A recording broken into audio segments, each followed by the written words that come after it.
بنو امیہ کا بادشاہ عبد الملک بن مروان جب ملک شام میں طاعون کی وبا پھیلی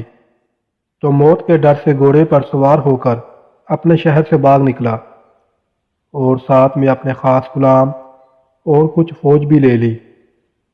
اور وہ طاعون کے ڈر سے اس قدر خائف اور ہراساں تھا کہ زمین پر پاؤں نہیں رکھتا تھا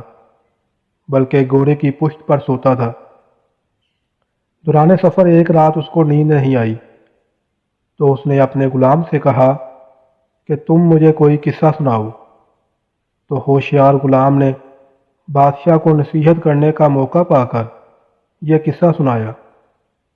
کہ ایک لومڑی اپنی جان کی حفاظت کے لیے ایک شیر کی خدمت گزاری کیا کرتی تھی،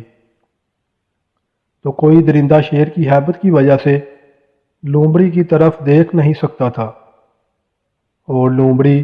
نہایت ہی بے خوفی اور اطمینان سے شیر کے ساتھ زندگی بسر کرتی تھی۔ اچانک ایک دن ایک عقاب لومڑی پر جھپٹا تو لومڑی بھاگ کر شیر کے پاس چلی گئی اور شیر نے اس کو اپنی پیٹھ پر بٹھا لیا۔ عقاب دوبارہ جھپٹا اور لومڑی کو شیر کی پیٹھ پر سے اپنے چنگل میں دبا کر اڑ گیا۔ لومڑی چلا چلا کر شیر سے فریاد کرنے لگی تو شیر نے کہا کہ اے لومڑی، میں زمین پر رہنے والے درندوں سے تیری حفاظت کر سکتا ہوں، لیکن آسمان کی طرف سے حملہ کرنے والوں سے میں تجھے نہیں بچا سکتا۔ یہ قصہ سن کر عبد الملک بادشاہ کو بڑی عبرت حاصل ہوئی اور اس کی سمجھ میں آ گیا کہ میری فوج ان دشمنوں سے تو میری حفاظت کر سکتی ہے جو زمین پر رہتے ہیں، مگر جو بلائیں